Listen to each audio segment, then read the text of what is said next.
Hey y'all, I'm back and I have a different kind of video for you today. My friend gave me an interesting video idea and I thought I would test it out, see if you guys like it, see, I don't know, how it goes. She told me that I should have ChatGPT try to write me scary stories. So I went on and I tried to get like let's not meet stalker type stories.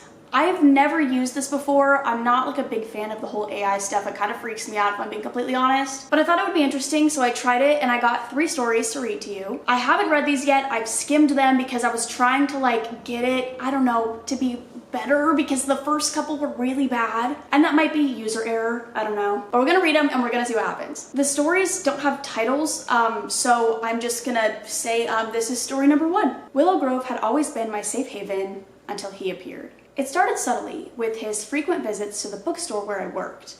At first, I thought he was just another customer browsing the shelves, but his lingering stares and the way he always seemed to be there whenever I looked out the window began to unsettle me. One rainy evening, I closed up shop later than usual. The streets were deserted as I hurried to my car, footsteps echoing ominously behind me. I glanced back and I froze. There he was, lurking in the shadows, his eyes fixed on me with chilling intent. I fumbled for my keys, heart pounding, and drove home in a panicked blur, convinced he was following me every step of the way. That night, I couldn't sleep. Every creak of the house, every rustle of the wind felt like his presence looming over me. The next morning, I found a note slipped under my door, a simple phrase that sent chills down my spine. I see you. From then on, the encounters escalated. He seemed to know my routines, where I worked, where I jogged, even where I went for coffee. Cryptic messages appeared on my social media accounts, each one more unsettling than the last. One day, I found a bouquet of roses on my doorstep with a note that simply said, "For the most beautiful girl in town." My friends rallied around me, urging me to report him to the police. I did, but without concrete evidence, they could do little to help. Very realistic. Meanwhile, he continued to stalk me from the shadows, his presence a constant weight on my shoulders. One evening, as I sat alone in my apartment, the lights flickered ominously. I glanced out the window and saw him across the street, staring up at my window with an unsettling smile. I called the police, but by the time they arrived, he had vanished into the night, leaving only his lingering presence in the air.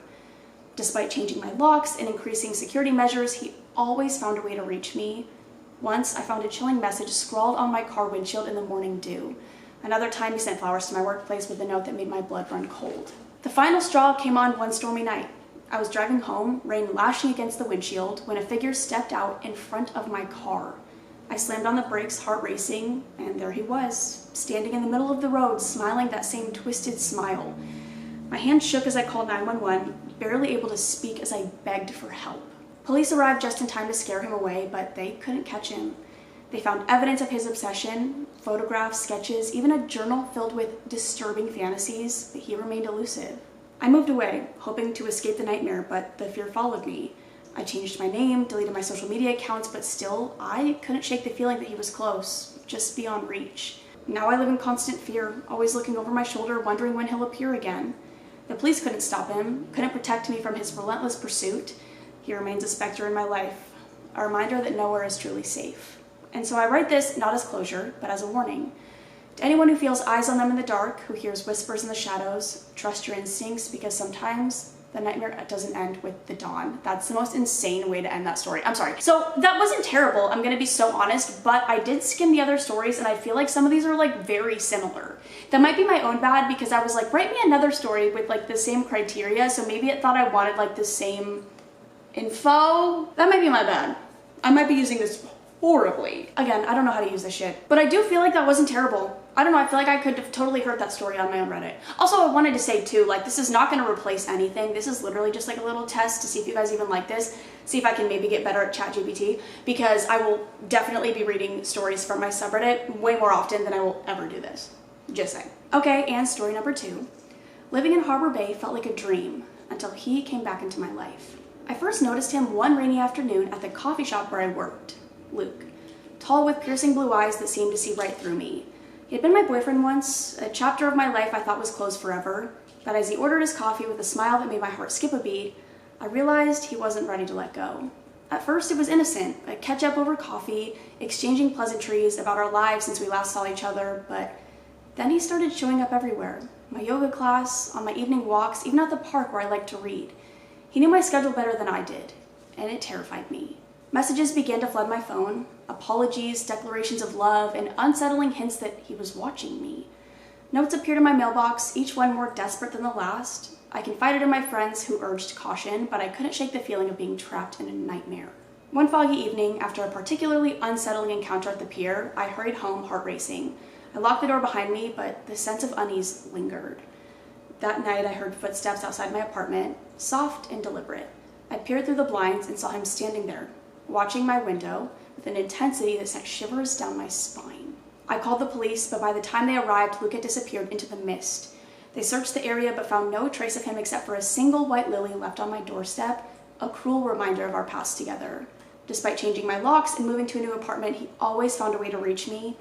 One day he appeared outside my workplace, begging me to talk to him. Another time he sent gifts, books I loved, clothes I once wore, to my new address. The final straw came from when I saw him waiting for me outside my new gym. Panic surged through me as I ran to my car, heart pounding in my chest. He followed, banging on the window and pleading for me to listen to him.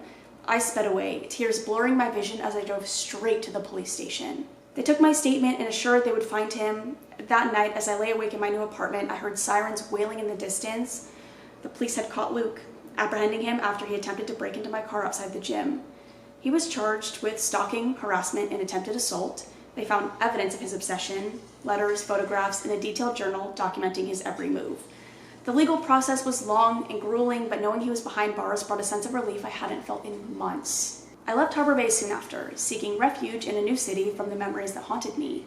I changed my name, deleted my social media profiles, and tried to rebuild my life. Yet, even now, I sometimes catch a glimpse of a familiar face in a crowded street or hear echoes of footsteps behind me, a chilling reminder that some scars never truly heal. So see, it has some similarities in it, but it's for the most part, that was fine, right? I feel like, honestly, maybe I didn't do a terrible job. I don't really know. Because I told the first one to just be a generic stalker story. The second one, I wanted it to be an ex-boyfriend. And then this last one is a best friend turned stalker. So this is story number 3. Harper and I had been inseparable since childhood. We shared secrets, dreams, and countless memories. But what started as a friendship built on trust and laughter took a dark turn that I never saw coming. It began innocently enough. Harper would call me constantly, wanting to hang out more than usual. At first, I was flattered by her attention, thinking she just missed our old times together. But then, her calls turned into messages flooding my phone day and night, asking where I was, what I was doing, who I was with. It felt suffocating, but I brushed it off as her being overly enthusiastic about our friendship. Things escalated when I noticed her following me. At first, I thought it was a coincidence, like bumping into her unexpectedly at the grocery store or seeing her across the street when I was out with other friends. But then, she started showing up everywhere I went, always watching me from a distance with an unsettling intensity in her eyes. I confronted her about it, hoping to ease the tension building between us. She brushed it off, saying she just wanted to make sure I was safe, that she was worried about me. But her behavior only grew more obsessive. She would send me gifts, flowers, books, things I had casually mentioned liking in passing conversations. It was as if she had been cataloging my every word, every preference, and using it to manipulate our friendship. One evening, after a particularly tense confrontation where I demanded she give me space, I came home to find my apartment door unlocked. Heart pounding, I searched every room, but nothing seemed out of place. That night, I heard footsteps outside my window, soft and deliberate. I peeked through the blinds and saw Harper standing there staring at me with a haunting smile. Fear clenched my chest as I called the police. They arrived quickly, but by then Harper had disappeared into the night. They've all disappeared into the night. That's a repeating theme, and so is everything else, but it's fine. I probably should have said change every fucking detail, whatever. They assured me they would patrol the area and keep an eye out for her, but deep down, I knew this was far from over. The next few weeks were a blur of paranoia and sleepless nights. Changed my locks, installed security cameras, and confided in my closest friends about what was happening. There's another repeating factor. They rallied around me, offering their support and urging me to take legal action, but I hesitated. Harper was my best friend, or so I thought, and the idea of accusing her of such malicious intent seemed unfathomable. Then came the plot twist I never saw coming. One afternoon, I was sorting through old photos. I found a hidden compartment in one of my albums. Inside were photos. Creepy, zoomed-in snapshots of me taken without my knowledge. Each one was dated, showing where I had been, who I had been with, and even what I had been wearing. Shocked and horrified, I showed the photos to my friends. They insisted I go to the police immediately. Reluctantly, I agreed, and they launched an investigation into Harper's actions. What they uncovered was more chilling than I could have imagined. Harper had been keeping a detailed diary of my life. Every move, every conversation, every interaction meticulously documented. They found evidence that she had been impersonating me online, posing as me on social media and even contacting people in my life pretending to be me. When police finally apprehended Harper, they discovered she had been living a double life. She had rented an apartment across town under a false name, filled with photographs and mementos of our friendship. Her obsession with me had spiraled out of control, blurring the lines between friendship and something much darker. As the truth came to light, I struggled to reconcile the person I trusted with the stalker who had invaded my life. Harper was charged with stalking, identity theft, and unauthorized surveillance. The legal process was long and painful, but with the support of my friends in therapy, I began to heal. Yet, even now, I can't shake the feeling of betrayal. The person I thought knew me best turned out to be the one who had hurt me the most. It's a reminder that sometimes the greatest threats can come from those closest to us, hiding in the shadows of trust and familiarity. That was kind of short, so I'm actually gonna have it write me one more so that this video is not like 10 minutes, so I'll be right back. Okay, well, I got one more, and it's like a stalker turned boyfriend without knowing he was the stalker. That was my idea. I don't know, it just came up, it was the first thing that I thought of. And I guess they do have titles. This one's called The Masked Obsession. I didn't know that they had titles because I copy and pasted them and sent them to myself. Sorry. I never thought I would fall for someone like him. Someone who turned out to be my stalker all along. Okay, so no plot twist, just like getting straight to the point. I know I told you what the prompt was, but still. It started out innocently enough. They love that. They love that so much. Daniel was charming, charismatic, and seemingly attentive to every detail of my life. He would show up unexpectedly at places I frequented, always with a plausible explanation of how he happened to be there. His attention flattered me initially, and I mistook his persistence for genuine interest. Our relationship progressed quickly. He was attentive, showering me with affection and gifts that seemed to reflect an intimate knowledge of my tastes and preferences. I felt special, cherished even, as if I finally found someone who truly understood me. But then, subtle signs began to surface. A photo album appeared on our coffee table one evening, filled with pictures of me. Pictures I had never seen before, taken in intimate moments when I thought I was alone. Daniel brushed off my concern, claiming he had compiled them as a surprise to celebrate our relationship. I brushed aside my unease, wanting desperately to believe his explanations, but the feeling of being watched persisted. I would catch glimpses of him staring at me when he thought I wasn't looking, his gaze intense and unsettling. I began to notice him following me discreetly, always a few steps behind in crowded places, his presence suffocating rather than comforting. One night, after an argument about his possessiveness, I couldn't sleep.